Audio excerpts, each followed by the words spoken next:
j'aime bien prospecter de nuit. Même si j'avais l'autorisation, j'irais prospecter la nuit. Parce que t'es tranquille, y a personne qui vient te faire chier. Moi, ça me détend. C'est un loisir.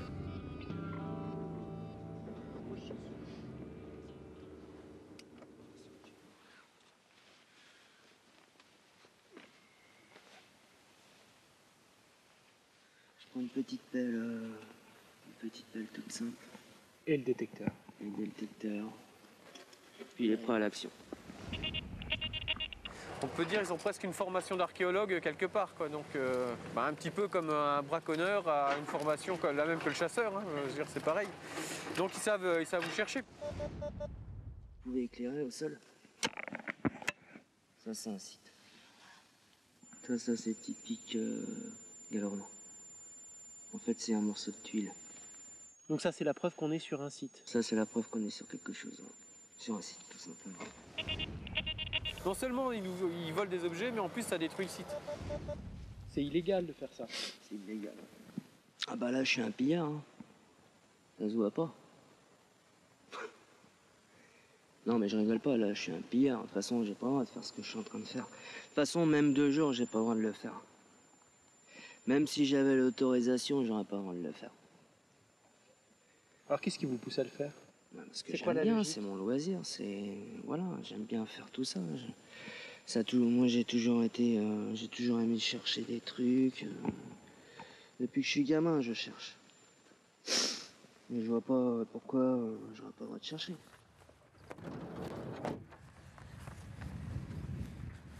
Un pillage sur leur site, c'est le cauchemar de ces archéologues à la recherche d'une villa gallo-romaine et d'une tombe gauloise.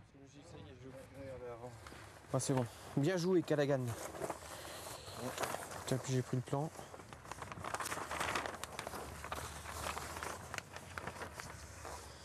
Donc, tu vois, c'est en face là. Là où ça a été quasiment autour des arbres, là, tu vois. A priori, cette fois, l'endroit n'a pas fait l'objet de fouilles clandestines avant l'arrivée des scientifiques. C'est déjà ça. Hop, comme ça, là. Mais pendant toute la durée des travaux, l'équipe aura ce risque en tête. Une angoisse permanente. Quelle surface est fait la zone là? 1 hectare 4 à peu près. Donc ça fait 14 000 m². Voilà, donc on va mettre à peu près une dizaine de jours pour le décaper avec une pelle mécanique délicatement. Et puis ensuite, il va falloir nettoyer toutes les structures et puis les fouiller. C'est facile à protéger une zone comme ça? Non, c'est facile oui et non parce que c'est quand même un grand carré, donc c'est concentré, c'est pas un peu éclaté partout. En revanche, c'est grand. Donc là, c'est le genre de site, on ne peut pas mettre un abri dessus. Et puis on ne peut pas non plus le bâcher entièrement.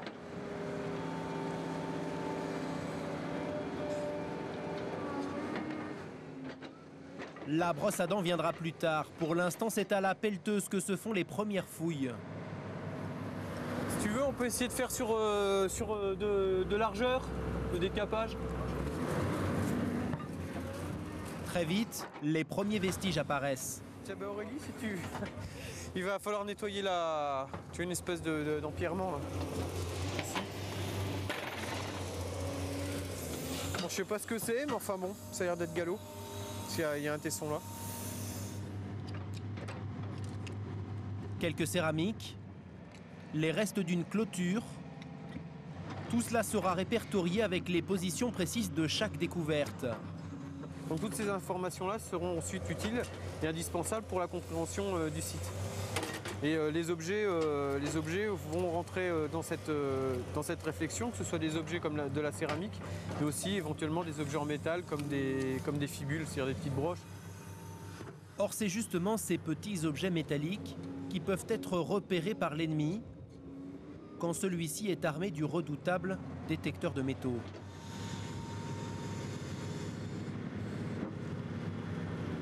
Ça nous est déjà arrivé d'avoir les structures complètement détruites pour pouvoir aller récupérer un objet. Parce que nous, le problème, c'est que ces objets-là, il faut qu'ils restent en place le temps qu'on puisse dégager et puis fouiller.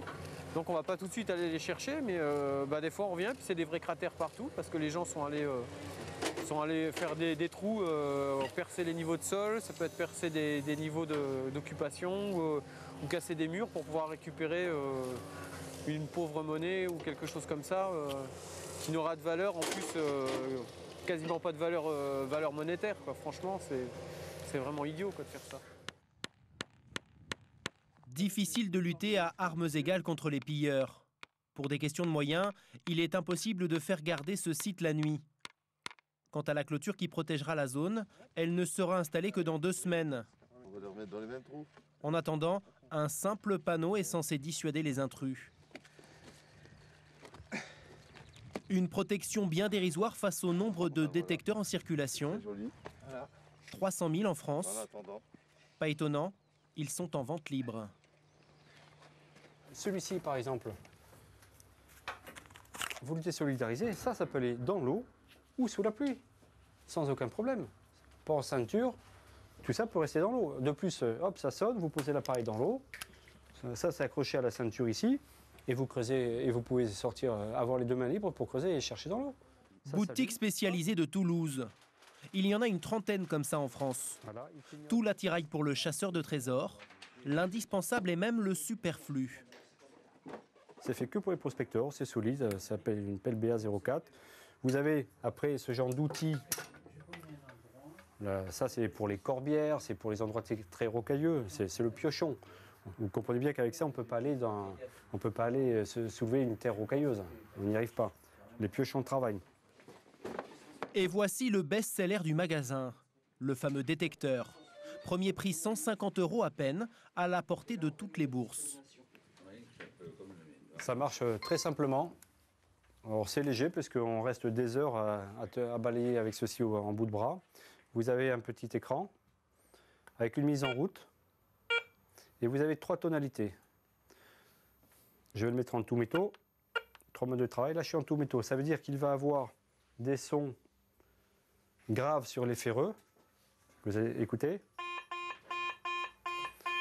Avec indication au vumètre au-dessus de la barre de curseur. On va passer un petit non ferreux, comme un morceau de plomb. Hein. C'est un objet que l'on trouve en nombre très important dans le sol. Vous voyez la tonalité plus aiguë.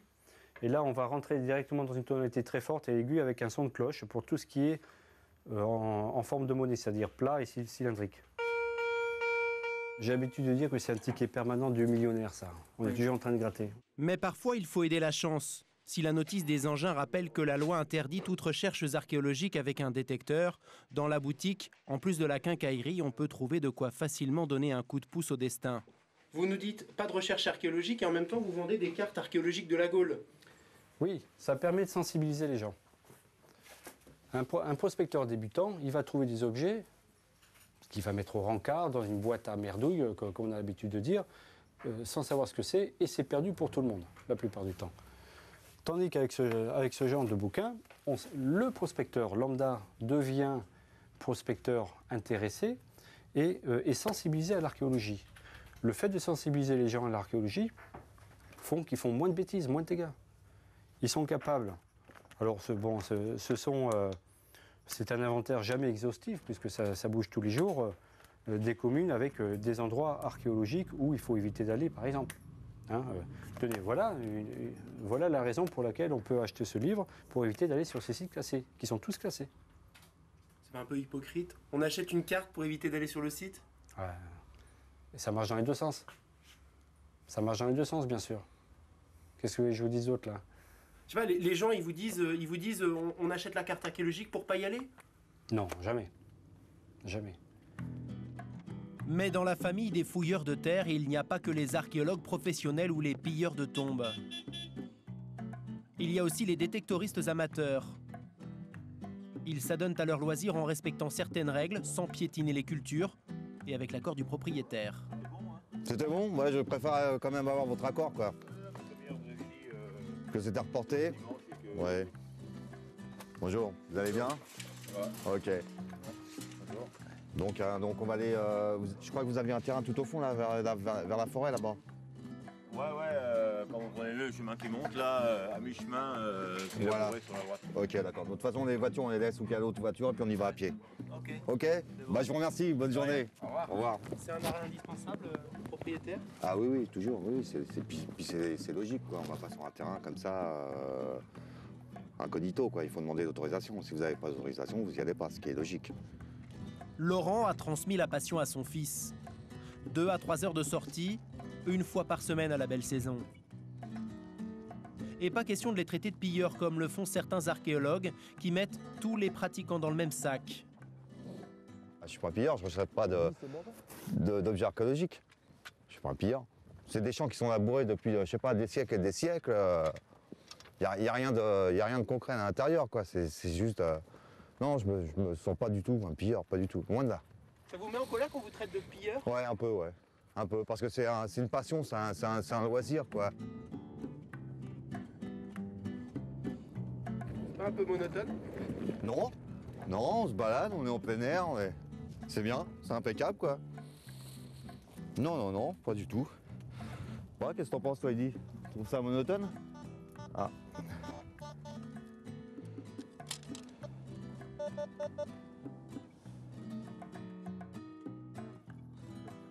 Une douille.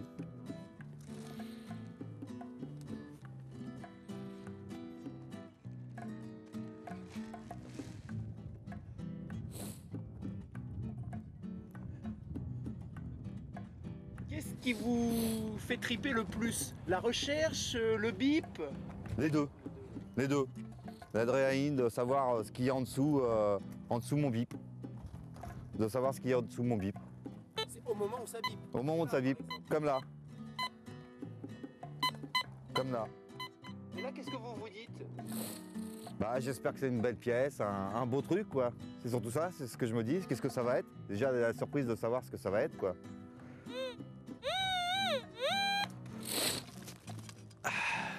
Un loisir inoffensif, sauf que personne ne trimballe un tel appareil pour trouver des capsules de bière. Bon, y a rien. Avec cette drôle de poêle à frire entre les mains, Laurent finit lui aussi par se prendre pour un archéologue. Dans les champs de labour, il fait des rêves de métal jaune. J'aimerais bien trouver une belle pièce gauloise en or. Alors ça, c'est un truc qui me ferait... je serais heureux. Ce soir, à Muret, on se prépare à rêver en beaucoup plus grand. Les notables du Rotary Club ont invité un explorateur, Thierry Jamin, spécialiste du Pérou. Déjà 15 expéditions en forêt vierge à son actif et une nouvelle en préparation. On a localisé un site archéologique qui paraît hyper important en Amazonie péruvienne. On le recherche depuis une douzaine d'années. On pense qu'on est tombé dessus et on est actuellement en train de rechercher des financements pour organiser, pour monter toute cette expédition qui aura lieu en mai-juin de cette année. Non, c'est Fabienne. La démarche est aussi vieille que le métier d'aventurier. Convaincre le public de donner de l'argent pour le prochain départ. On voit des volets d'escaliers et de l'architecture monumentale qui ne peut correspondre qu'à un site monumental et en forêt amazonienne, on ne connaît que Paititi. Donc à 95%, mais ça on ne peut pas le dire, on ne peut pas l'écrire parce que c'est qu'une conviction pour l'instant. C'est les archéologues des mois à venir qui vont confirmer l'identification du site. Au Pérou, il doit y avoir des centaines, des milliers de sites à découvrir. Le site de Paititi, c'est le plus grand. Il n'y a pas plus grand que Paititi au Pérou et sans doute en Amérique du Sud. C'est un peu découvrir l'Atlantide. Paititi, c'est un peu une Atlantide engluée dans son océan vert, hein, sans caricaturer. C'est ce trésor caché d'Atahualpa. Mais avant, il faut les faire fantasmer, les notables. Ça tombe bien puisque Thierry Jamin leur promet tout simplement l'Eldorado. Paititi, la légendaire cité des Incas qui cacherait des montagnes d'or. Il parle notamment de 20 000 lamas chargés d'or qui auraient rebroussé chemin, on va dire, vers la forêt amazonienne. Cette soirée-là n'aura pas été très fructueuse. Pas un seul chèque pour le voyage, mais un livre sur l'archéologie de la commune par contre. À chacun ses trésors. Merci. Loin de ses rêves de grandeur, Frédéric de Vevey, l'archéologue, continue son chantier en Bourgogne. Toujours pas de vraie clôture. Jusqu'à présent, le site n'a pas été visité, Mais le lundi matin, c'est un moment un peu particulier. C'est stressant le lundi matin? Ouais, parce qu'on attend de voir un petit peu comment ça s'est passé le week-end, si tout a été... si on n'a pas eu de visite, s'il n'y a pas eu d'un gros intempéries qui ont abîmé le site aussi, ça peut arriver, des orages, des choses comme ça. Mais là, c'est plutôt là, effectivement, c'est plutôt pour un problème de visite non permise, on va dire.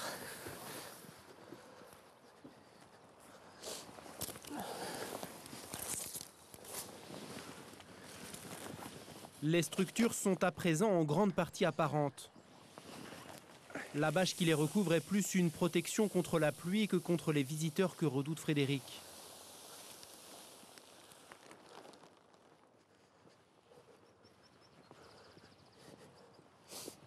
Mais pour s'y retrouver dans ce terrain vague, il faut l'œil d'un expert. Ça, c'est le genre de structure là qui attire vachement l'œil parce que comme c'est tout noir, il y a des poteries en surface. Donc c'est le genre de choses que cette semaine on bâchera. Non, bah c'est bon. Soulagé? Ouais, ça va, oui. Mais il faut faire ça régulièrement. Parce que des fois, on s'aperçoit qu'on peut s'apercevoir qu'une zone a été visitée entre guillemets que plusieurs jours après, quoi. Certains archéologues vont jusqu'à piéger leur terrain avec de la limaille de fer pour affoler les détecteurs clandestins, au risque de polluer les vestiges. Frédéric ne l'a pas fait, mais il y a pensé pour ces déblais. Des tonnes de terre retirées du site et qui sont fréquemment visitées. Un des arguments, c'est de dire que comme c'est dans les déblais, ça n'intéresse pas les archéologues, ou comme c'est dans les 30 cm de terre végétale, ça ne les intéresse pas non plus.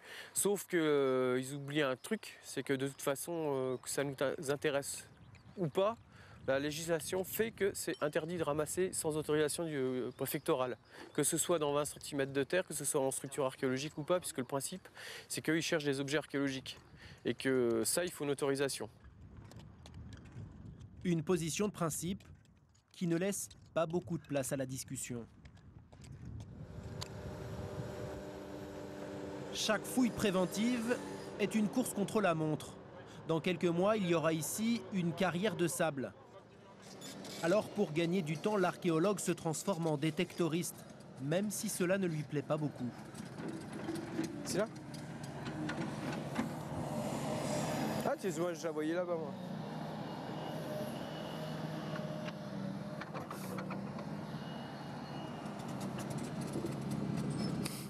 Quand vous passez le détecteur, vous vous dites à chaque bip, est-ce en dessous ou pas? Non, pas du tout, parce que c'est pas... Moi, au bout de 5 minutes, je trouve ça franchement ennuyeux.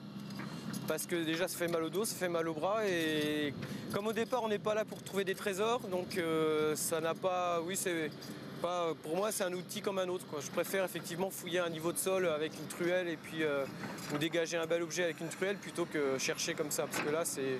Là, pour moi, c'est juste après la pelleteuse, mais pas loin, quoi. Ça reste un outil de base, mais sans plus. Efficace, mais presque un peu vulgaire, ces machines, à en croire les scientifiques. Et pourtant, cela a permis à Frédéric de sauver les objets les plus accessibles de la villa gallo-romaine et de la tombe gauloise. Les monnaies, par exemple, particulièrement prisées par la concurrence sauvage. Cette fois-ci, c'est l'archéologue qui les a trouvées. Chaque pièce va pouvoir lui révéler ses secrets.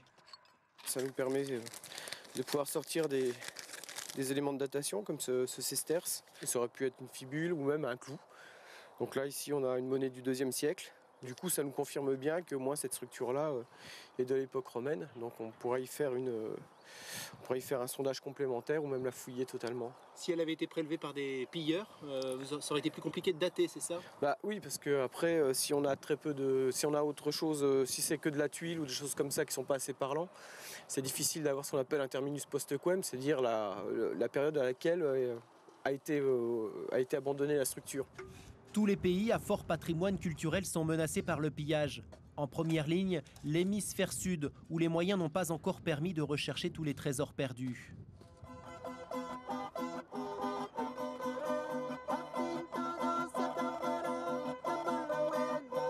C'est le Pérou qui détient le titre peu enviable de pays le plus pillé au monde.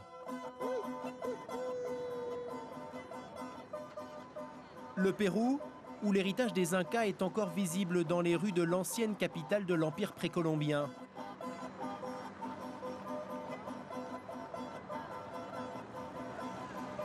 Et c'est ici, à Cusco, que Thierry Jamin a élu domicile, au plus près de la cité mythique qu'il traque depuis 10 ans. Vous êtes chez vous ici, on vous sent plus à l'aise qu'au Rotary Club. Ah bah là, oui, c'est mon pays d'adoption. Et puis on est près du départ aussi. Et puis surtout, on a le financement, on a pratiquement tout de prêt. Donc, et d'abord le financement parce que c'est le nerf de la guerre. Donc maintenant, Là, ça y est, c'est bon. donc, théoriquement, mais ici, rien n'est bon jusqu'au dernier moment. Son appartement est la base arrière pour la mission qu'il prépare. Il vient de rentrer de France avec 160 000 €. Aujourd'hui, premier briefing. Il ne reste que 2 semaines pour préparer le départ. On va jeter toute la nourriture qui est plus bonne, du style des mayonnaises, du lait en poudre. Il a 40%. Ouais. Ah non, à mon avis, moins. À mon avis, 20%. Et normalement, je dois recevoir de France 50 kilos de plats lyophilisés pour la deuxième expédition. Il faut qu'on voit tout ça cette semaine, d'ici la fin de la semaine. Après de nombreuses fausses pistes, Thierry pense avoir enfin identifié la zone. En décembre, il a même survolé l'emplacement présumé de la cité. Il pense avoir repéré les traces d'une gigantesque ville sous la végétation. Après 2 ans de palabres, les autorités péruviennes ont finalement été convaincues par Thierry. L'expédition va maintenant pouvoir partir. Nous, on va partir de Cusco au début du mois de mai. On va remonter en 4x4 par le nord, tu vois, jusqu'à Colca, qui est ici, c'est un pueblo. De là, on va abandonner les 4x4 et on va mettre la première logistique sur des mules. Les mules vont continuer avec nous à pied alors on va traverser des cols à 5000 mètres et on va passer en fait de l'autre côté de la cordillère des Andes. Hein, et on va commencer ensuite à descendre dans les vallées pour atteindre en fait le site que Nicole Herbert a découvert en 1979, le site de Mameria. On va déclencher une seconde phase d'opération et mettre en place des moyens héliportés. On va utiliser un hélicoptère depuis Cusco qui va permettre de faire le transfert de l'équipe à cette zone plus au nord où on pense qu'on a localisé quelque chose d'intéressant. Précisément, c'est où ? Alors, on ne va pas vous le dire de manière précise parce qu'on va être sûr d'être sur le site dans de bonnes conditions. On n'a pas envie d'exciter les passions, les waqueros de la région. Il y a un vrai risque. Il y a un vrai risque parce que c'est peut-être le site que tout le monde cherche depuis 5 siècles. Ce qui donne des sueurs froides à Thierry, ce sont les pilleurs de sites. Les waqueros, de l'espagnol waka qui veut dire tombe. Ils sévissent dans tout le pays. Cette équipe vient souvent ici. L'ancien cimetière Inca fait plus de 10 km, mais les seules fouilles effectuées dans cette partie sont clandestines. Ces os qui sont par terre ont été sortis des tombes autour au cours des fouilles précédentes. Les corps ont été déterrés, on les a dépouillés de tout ce qu'ils avaient. On a pris leurs colliers, l'or qu'ils portaient, ou bien encore les amulettes. Pas besoin de détecteur de métaux. Miguel pratique depuis 20 ans avec la même méthode, une pelle et cette sonde qui lui permet de repérer les sépultures. Au bout d'une demi-heure, les premiers ossements sont déterrés. Ça, ce sont des restes du mort. C'est une partie abîmée de son vêtement. C'est une partie du mort. Depuis combien de temps c'est sous terre ? 2000 ans. Ça fait 2000 ans que c'est sous terre. Dans la tombe, les premiers petits objets commencent à sortir. Tiens, viens voir. Des perles de collier, en bronze ou en pierre semi-précieuse. De la turquoise. C'est une tête. Une tête ? La bouche ? Clou de la recherche quelques minutes plus tard, une petite sculpture. Regardez, c'est un petit chien en coquillage. Regarde un peu comme je tremble. Il tremble à cause de l'énergie de l'objet. C'est un animal incrusté de turquoise.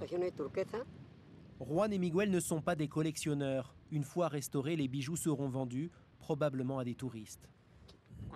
Qu'est-ce que vous risquez? La prison. Qu'ils nous mettent en prison.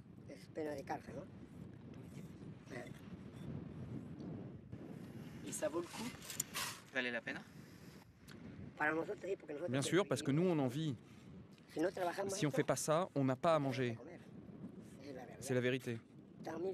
Ça fait des milliers d'années qu'ils sont là. On est leurs descendants.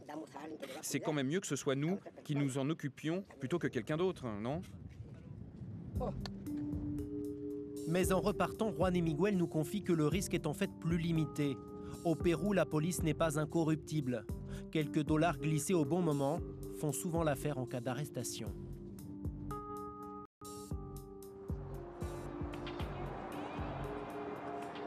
Thierry Jamin se rapproche encore un peu du but. Il se rend à Puerto Maldonado, une ville qui a poussé en pleine forêt amazonienne. Il vient régler les dernières questions logistiques, s'assurer de la sécurité sanitaire des 30 membres de l'expédition.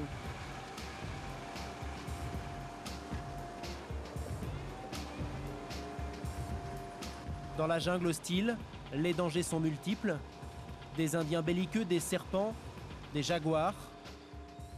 Rendez-vous donc à l'hôpital pour trouver un médecin volontaire.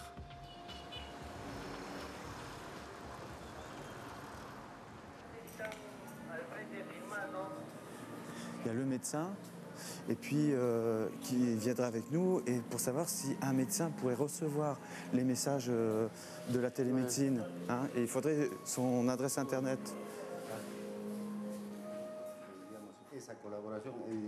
Le salaire de la peur, ce sera 2 à 3 fois le revenu mensuel d'un médecin hospitalier. À ce tarif, les candidats vont se bousculer.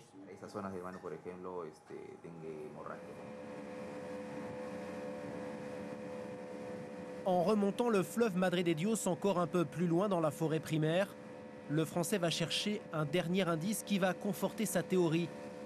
Les Incas sont bien passés par ici. En 98, quand on racontait qu'on allait faire de l'exploration en forêt amazonienne, péruvienne, à la recherche de la présence permanente des Incas, on nous rigolait au nez, on nous prenait pour des fantaisistes. Et puis, en fait, partout où on est allé, on a trouvé la présence des Incas. Thierry vient voir des pétroglyphes récemment découverts, des inscriptions gravées dans la pierre. Le directeur de l'INSC Madre de Dios a découvert près de Puerto Maldonado des pétroglyphes qui paraissent très similaires à ceux sur lesquels nous travaillons depuis plusieurs années et qui prouvent que les Incas sont allés également dans cette région-là. Et c'est ce qu'on va aller visiter actuellement.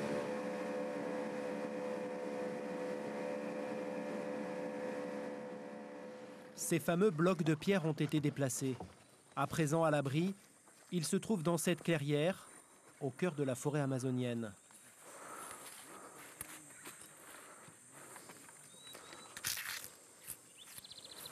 Là, il y a des pétroglyphes qui sont gravés. Tenemos una figura central que representa un rostro. C'est un visage anthropomorphe. En tamaño menores tendríamos estos de acá. Ouais, il y en a des plus petits par là. Thierry Jamin n'est pas professeur en archéologie. Il a bien fait quelques études, mais cette passion pour les Incas, il l'a depuis toujours. Moi, c'est depuis l'enfance, j'ai toujours été passionné par l'archéologie, le mystère des civilisations disparues. Puis je suis de la génération des mystérieuses cités d'or avec Esteban, Zia et Tao. Et puis un petit peu Tintin également, les mémoires du colonel Fawcett, qui est un Indien, qui est un colonel anglais qui recherchait une cité perdue dans l'Amazonie brésilienne et qui a disparu en 1925. L'expédition partira 15 jours plus tard. Son chef est maintenant convaincu de trouver la cité d'or de Paititi. Ce sont les archéologues du futur, ceux qui vont revenir dans quelques mois ou dans quelques années, qui vont pouvoir confirmer la filiation culturelle de ce site. Mais personnellement, on est sûr à à 95% qu'il s'agit de Paititi Eldorado.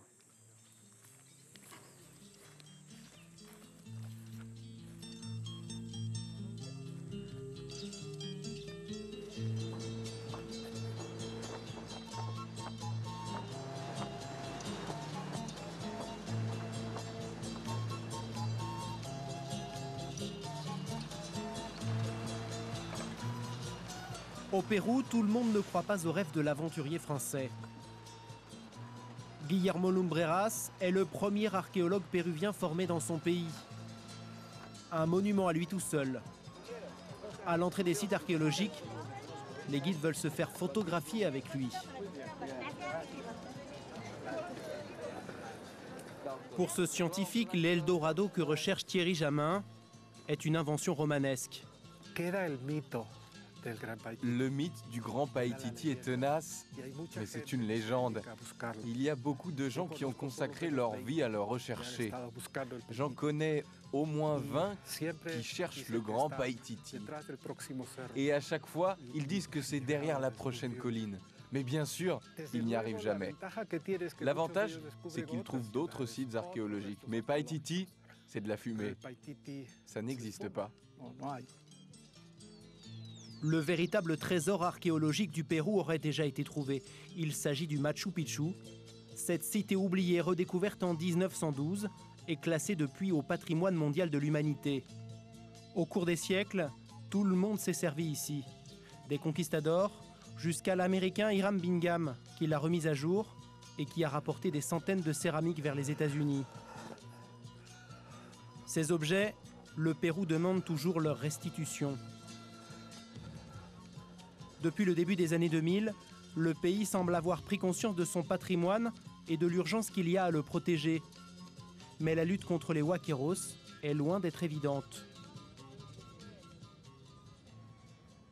Le problème, c'est ceux qui le font pour l'argent.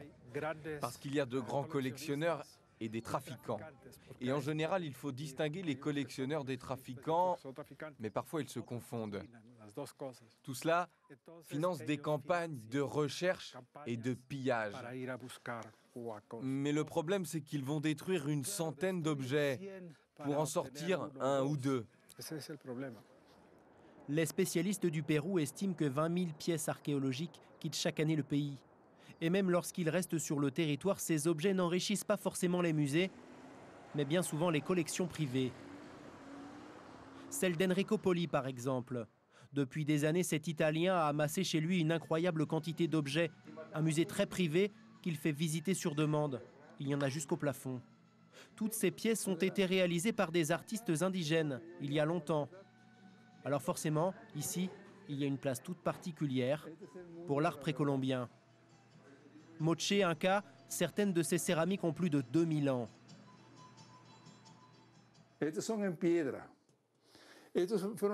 Ces pierres, on les a toutes trouvées sur le même site. Il y a à peu près 35 ans, quand je travaillais dans les mines, on était en train d'ouvrir une route et ces pierres sont sorties. Mais elles ont été cassées par le bulldozer.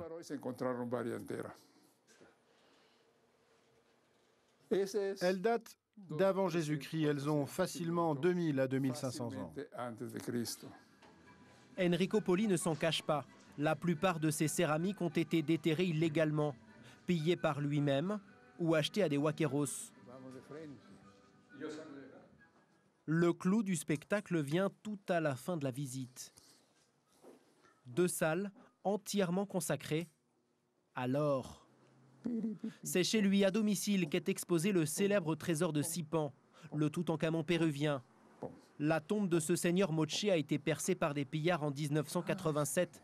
Enrico Poli leur a acheté la moitié des pièces et pas des moindres.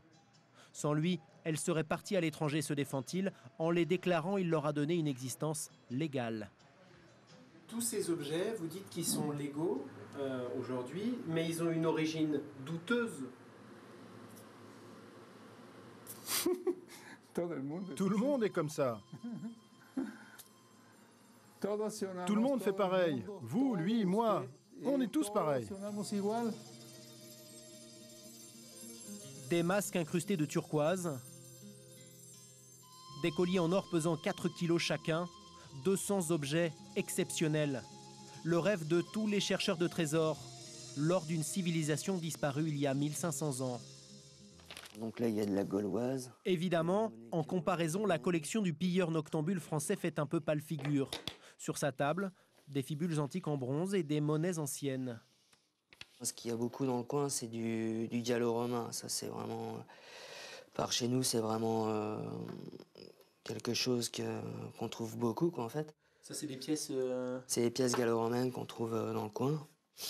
Mais toute la collection n'est pas là. En France, on cache ces trésors plus qu'au Pérou. Le fantasme de pas mal de détecteurs, c'est de trouver de l'or. Ça vous est déjà arrivé? Je vais vous dire, j'ai trouvé une vingtaine de pièces en or, sans problème. Le plus gros objet que vous ayez trouvé? C'est une petite statue de Dracus, gallo-romain. Ouais, elle fait à peu près ça, très jolie. Forcément, des objets comme ça ne se trouvent pas complètement par hasard. Pour augmenter ses chances, il recherche lui-même des sites encore inconnus des archéologues. Moi, j'ai une pratique, elle est toute simple. Je vais dans les villages et je demande l'histoire du village.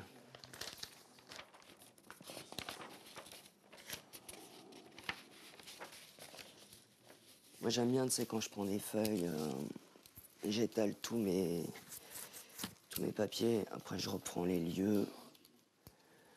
Et généralement, je souligne parce que j'ai des photocopies, toi. Et je reprends tous les mots, tous les noms, tous les lieux et tout ce qui peut ressortir de la feuille. Ça veut dire que pour trouver des choses intéressantes, il suffit pas de balader le détecteur? Non, non, non. Il faut chercher. Tu trouves pas quelque chose comme ça sans chercher. Sur ces cartes-là, par exemple, alors ce qui est intéressant, quand on cherche, alors déjà on cherche les hauteurs, les fonds de vallée. Les fonds de vallée, c'est intéressant parce que en fond de vallée, les Romains ou les Gaulois, ils ont beaucoup travaillé là-dessus. Ce pilleur aimerait bien signaler aux archéologues les sites sur lesquels il passe avant tout le monde. Comme beaucoup de détectoristes, il rêve d'une collaboration avec les scientifiques. La réponse des archéologues? Des piquets et une clôture pour fermer leur site de recherche. Pas question de travailler avec ceux qui les privent d'informations. Pas confiance. C'est bon? Vous aurez fini vers quelle heure, vous savez, à peu près? À l'entourage, hein? Ouais. Ah, demain matin. Demain matin, ok. Attendez. Ah, mais je me renseigne. Ok. Vous avez mis tous les pieux déjà? Ouais, bah c'est impeccable. Très bien. Demain matin, ça va fini, ça. Super, ok. Et on peut facilement passer, là? Oui, mais... oui, bien sûr, mais bon, le principe, c'est d'avoir une limite, une marque physique. Voilà. Qui montre que si on passe cette limite-là, on outrepasse une propriété ou une zone de fouille. Donc si on chope quelqu'un de l'autre côté, c'est qu'il aura forcément fait exprès. Donc voilà, c'est pas fait effectivement pour empêcher les gens de passer au sens, on n'a pas mis des barbelés non plus. On n'est pas... Puis on a quand même un devoir aussi, s'il y a des gens qui se promènent le dimanche, qui veulent voir à quoi ressemble un site archéologique, il ne faut pas non plus que ça ressemble à un corps tranché non plus. Pour l'instant, Frédéric de Vevey n'a pas eu de visite, ni de jour, ni de nuit. Mais même sans voler d'objets, les pilleurs perturbent le travail des archéologues. Démonstration, ce matin-là, l'une des équipes découvre un bijou extraordinaire dans une tombe, un collier gaulois en bronze. Pour les archéologues, sa valeur ne s'estime pas en euros. Avant de l'exhumer, ils doivent prendre un luxe de précaution. Les informations, on va les chercher ici. La connexion entre la mandibule et le crâne, c'est ici qu'on l'aura. La connexion entre les os qui ont peu bougé, c'est ici qu'on les aura. Donc prendre ce torque, c'est une vraie détérioration d'un site archéologique? Ah oui, parce qu'on ne comprendra rien déjà sur cette sépulture. Et comme cette sépulture va nous permettre de comprendre les autres au fur et à mesure parce qu'elles s'interconnectent, et ben ouais, on gâche tout, quoi, si je puis dire comme ça. Il y aura une grosse perte d'informations à cet endroit qui se répercutera sur la sépulture et ensuite sur l'organisation du site et du tumulus sûrement. Sauf qu'en fin de journée, ils doivent se résoudre à le retirer avant d'avoir fait toutes les observations nécessaires. Il n'y a que ça que ça va... Ouais, je pense qu'il n'y a que ça qui va bouger. Qui va bouger. C'est un crève-cœur, mais le risque est trop grand.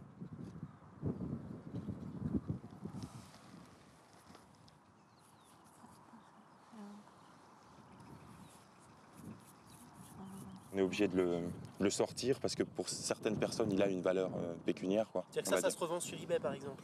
Je suppose que ça se revend bien sur eBay, ouais. Donc du coup, nous, on est obligé de le retirer parce qu'il a une valeur pour des gens et au risque de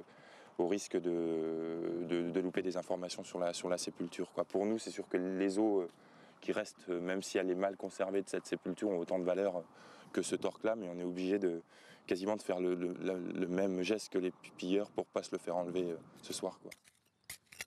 Mais la terre n'est pas la seule à receler des trésors.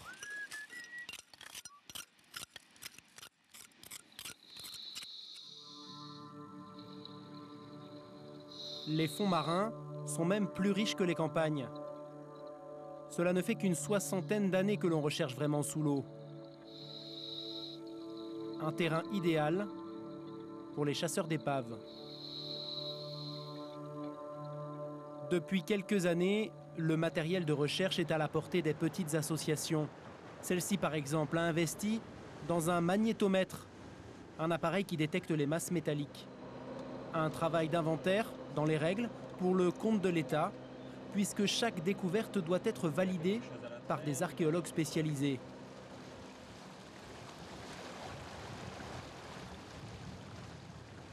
Aujourd'hui, ils doivent en plus vérifier l'état d'une épave, au large de l'Orient, à quelques encablures de l'île de Groix, un sous-marin allemand qui pendant longtemps a été protégé par le monde du silence.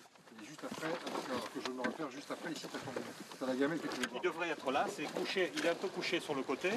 Et tu essayes de faire un gros plan sur les pattes de support de cette gamelle, de manière à ce qu'on voit si c'est un découpage à l'arc électrique. À l'arc. On va voir, c'est ça, la torche et le découpage, ou alors si c'est à la scie, ou alors si c'est simplement de l'arrachement de métal. Si le métal est très fin, c'est de la corrosion. Mais depuis sa découverte en 82, il est devenu le rendez-vous des plongeurs, surtout pendant la dernière décennie. Depuis que les appareils de navigation, maintenant les GPS, permettent de venir facilement sur le point, et que tout le monde dispose du point géographique, elle est visitée en permanence. Les week-ends, là, on est les premiers aujourd'hui. Dans une heure, il y a 25 plongeurs ici. Là. Je ne sais pas si on peut l'assimiler à du pillage, parce que c'est un plongeur va à un endroit, c'est un peu le japonais qui arrive dans la tour Eiffel et puis qui se fait photographier. Donc il va à un endroit, il ramène un petit truc, il dit voilà, ça vient du sous-marin de l'Orient, le U-171. Multiplié par 100. Et multiplié par le nombre de plongeurs, quoi.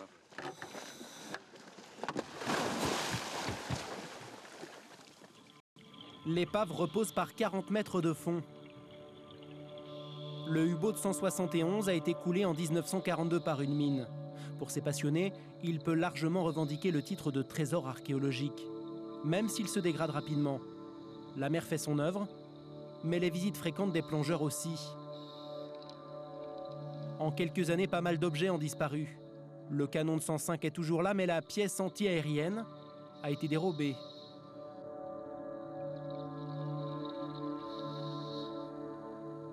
Un peu plus loin, voici l'un des rares obus qui restent, alors qu'il y en avait des dizaines auparavant éparpillés sur le fond.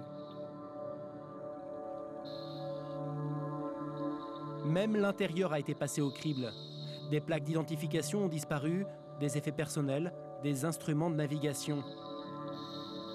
Il est pourtant interdit d'y pénétrer car il reste des ossements à bord. Le navire est considéré comme une sépulture militaire.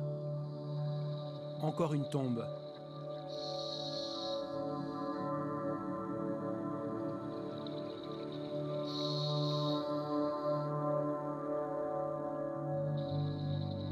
C'est dans cet entrepôt du ministère de la Culture près de Marseille que sont stockées les pièces qui ont échappé aux pilleurs des mers.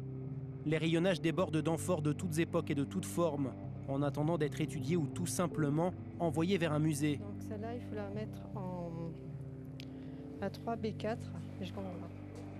Mais à côté des pièces remontées par les archéologues, il y a aussi toute une série d'objets récupérés au fil des enquêtes contre le pillage.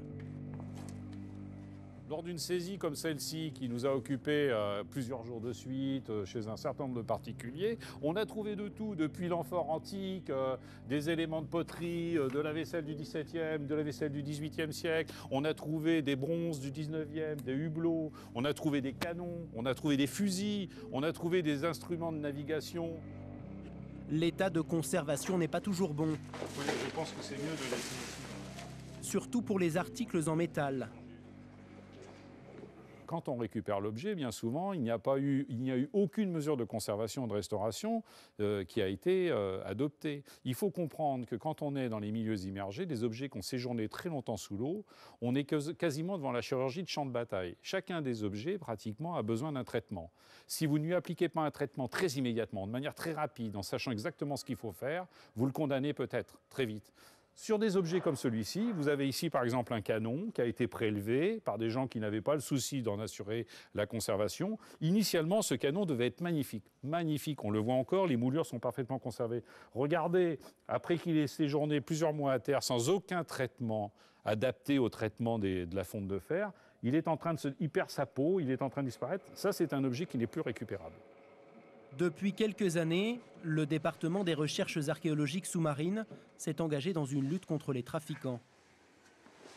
Son directeur commence à connaître parfaitement les habitudes de ses adversaires.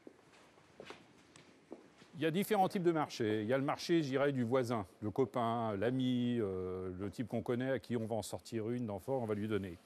Après, il y a un petit marché, je dirais, local. C'est-à-dire, on va vendre à un antiquaire qu'on connaît, qui va le vendre à un autre, et ainsi de suite. L'objet disparaît comme ça. Après, effectivement, on arrive à des pillages plus conséquents, en groupe organisé, qui, eux, ont des produits de leur pillage qui sont importants. On ne peut pas non plus, alors là c'est plus compliqué, et donc on se met en réseau. Internet est souvent utilisé comme voie d'évasion, ça c'est assez fréquent. On en a trouvé sur des sites de vente aux enchères qui sont relativement connus, mais aujourd'hui on le trouve sur des blogs très rapides, des chats de plongeurs où des objets vont s'échanger dans la journée. À l'Office central de lutte contre le trafic de biens culturels, on reconnaît que les enquêtes touchant l'archéologie sont parmi les plus difficiles.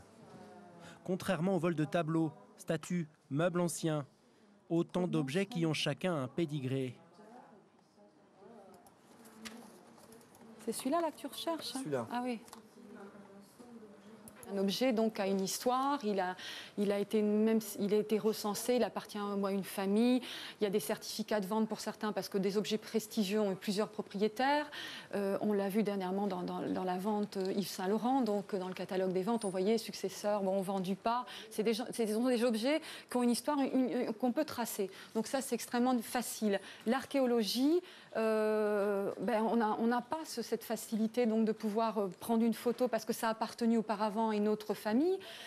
C'est extrait du sol, ça vient de tombes ou autre, et c'est mis de suite en vente, alors soit sous le manteau, soit par le biais de marchands peu scrupuleux, ça arrive aussi, hein. La conclusion de certains archéologues, c'est que dans la bataille contre les pilleurs, ils ne peuvent compter que sur eux-mêmes. Ils fourbissent donc leurs propres armes. Ces deux hommes sont en train de préparer la contre-attaque, une protection absolue contre les détecteurs de métaux. Après des années de travail, la parade électronique contre ces machines infernales est presque prête. Voilà enfin le brouilleur de détecteurs. Donc vous avez protégé où là? Tout le site? Il y a 4800 mètres carrés exactement qui sont... Comme c'est un site de test, on a fait des essais de façon à ce qu'il n'y ait pas de lacunes. Partout sur les 4800 mètres carrés qui représentent 2 bons tiers de ce terrain, où que passe un détecteur, il est récupéré, brouillé, l'appareil fait son travail. La boîte est encore une boîte provisoire parce que la version définitive sera entièrement noyée dans la résine, de façon à être à l'abri de toute agression. Ce n'est encore qu'un prototype, mais ils espèrent pouvoir distribuer le boîtier magique dès l'année prochaine. Pour l'instant, pas question d'en dire trop. Comme utilisation, on émet des champs magnétiques. Maintenant, vous expliquez le principe exact. Ça fait partie des secrets de fabrication de l'appareil. il n'émet aucun signal, il est absolument latent. Il faut vraiment que quelqu'un vienne avec un détecteur et allume son détecteur. On se promène quelque part par là. Le détecteur est allumé et il prospecte tranquillement. Voilà, mon détecteur a été retenu depuis fort longtemps. J'espère qu'il marche encore. Parce qu'évidemment, je m'en sers pour faire des essais et non pas pour... Voilà, donc... Voilà un brouillage. Alors évidemment... Où est la monnaie? Où elle est? Il y en a une, mais... Alors là aussi c'est aléatoire et ça peut durer 30 secondes, ça peut durer 1 minute. Au bout de 3 brouillages, le petit boîtier envoie un SMS qui signale l'intrusion. Ah, j'ai reçu quelque chose. J'ai reçu un message. Détecteur D2M. C'est le nom de l'appareil. C'est celui-là? Voilà, continue plus bas. Alerte, oui, brouilleur actif. Voilà, brouilleur actif, ça veut dire qu'il a brouillé un détecteur. Ouais. C'est exactement l'arsenal qu'attendait l'association Alto-Pillage. Plusieurs services archéologiques régionaux seraient déjà intéressés. Il ne reste plus qu'à se mettre d'accord sur la façon de l'utiliser. On ne va jamais vraiment dire où on va les mettre, mais on va quand même signaler de temps en temps, on en a mis un dans la région ici, on en a mis un dans la région là-bas. Et on espère que ça va dissuader les gens de sortir avec leur détecteur de métaux. Certains archéologues, même conservateurs de région, m'ont dit, au contraire, eux, verraient bien un panneau qui avertisse bien les gens. S'ils pénètrent sur le terrain avec un détecteur de métaux, ils seront brouillés, leur signal sera capté et l'alerte sera donnée aux autorités. Prochaine riposte prévue dans le camp adverse, avec peut-être la carte de France des brouilleurs de détecteurs. Chez les chasseurs de trésors, la guerre ne fait que commencer. Moi je pense que quand on en aura distribué, je sais qu'il y a des collectivités qui vont s'emporter acquéreurs. Il y a beaucoup d'archéologues qui ont fait des demandes.